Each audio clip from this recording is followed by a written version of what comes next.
လက်နောက်ပြည့်လက်ထိတ်ခတ်လေမော်တင်ပြီးတော့အမေရိကန်ရဲ့အချင်းချောင်တဲ့ကိုပို့ခံလိုက်ရတယ်အာနာရှင်သမရတကောင်ဆိုတော့ဒီစစ်စစ်ရင်းနဲ့ပတ်သက်ပြီးတော့ကြာမြင့်အချိန်2 နာရီပဲလိုတာပါအဲ့ဒီ2 နာရီအတွင်းမှာတကယ်တမ်းသမရကိုဝင်ရောက်ဖမ်းဆီးသွားတဲ့အချိန်က14 မိနစ်တည်းကြာလာပါဗျာဆိုတော့ကျွန်တော်တို့နိုင်ငံအတွင်းထဲမှာနေ့စဉ်ပြည်သူလူထုကိုရဲဆက်ဆက်ဘုံကျက်တပ်ဖြတ်နေတဲ့ကောင်စာတင်ကြောင်းတွေဘာသာရေးအဆောက်အဦတွေပါမချမ်းကြေးရွာတွေကိုနေ့စဉ်မိရှို့တပ်ဖြတ်မရင်းကျင့်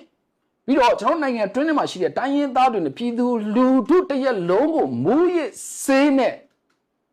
စီမျောနေအောင်ပြီးတော့နိုင်ငံအတွင်းထဲမှာကုန်းကောက်ဆရာမရှိအောင်ဘရောင်းစားအများဆုံးနိုင်ငံအဖြစ်စံချိန်တင်အောင်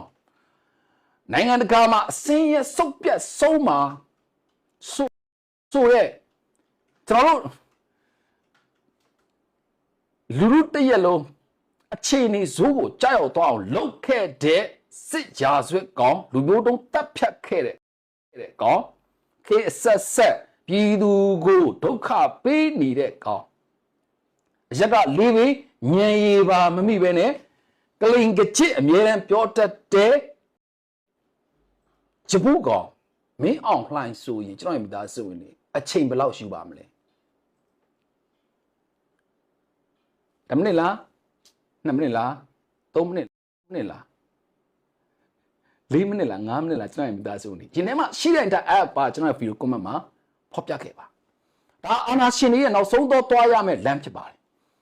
ကျွန်တော်နိုင်ငံတွင်းမှာရှိတဲ့ကျွန်တော်တို့ရဲ့ပြည်သူတွေကတော့အဲ့ဒီကောင်ကိုကျွန်တော်တို့ရဲ့လက်ထဲမှာပဲဖမ်းဆီးမယ်ဆိုတဲ့တန်တိထန်ချထားတယ်ဆိုတာလေကျွန်တော်တို့အားလုံးကတန်တိထန်ချထားကြတယ်ကျွန်တော်တို့အားလုံးကဒါတူညီတဲ့ဆန္ဒပြုတ်ထားတာတွေလေကျွန်တော်ကြားထားပါတယ်ဟုတ်ပြီမကြသေးခင်ကမှရွေးကောက်ပွဲကိုသူ့အောင်သူလှုပ်ပြီးတော့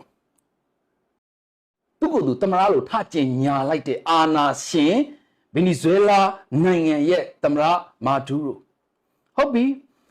အခုချိန်မှာတော့ဗင်နီဇွဲလားနဲ့ပတ်သက်တဲ့စစ်စင်ရေးတွေပြီးဆုံးသွားပြီလို့နိုင်ငံခြားရေးဝန်ကြီးကနေပြီးတော့လွှတ်တော်ကိုအတည်ပေးလိုက်တယ်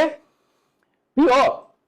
ဗင်နီဇွဲလားသမရမာဒူရိုကိုလည်းအမေရိကန်ကမူရစ်မှုအပါအဝင်ကျွန်တော်တို့ရာဇဝတ်မှုတွေနဲ့တရားရုံးတင်မယ်လို့လည်းသူတို့က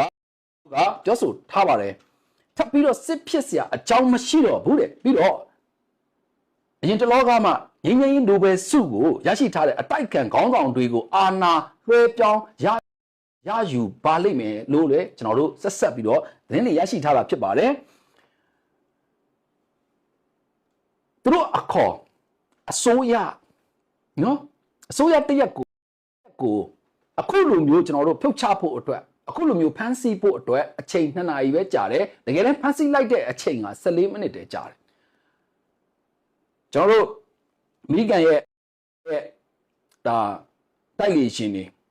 ဗီနက်ဇာနိုင်ငံအတွင်းထဲမှာစီးပြစ်မှတ်တွေကိုပြစ်နေတဲ့ဗီဒီယိုဖိုင်တွေကျွန်တော်မိသားစုကျွန်တော်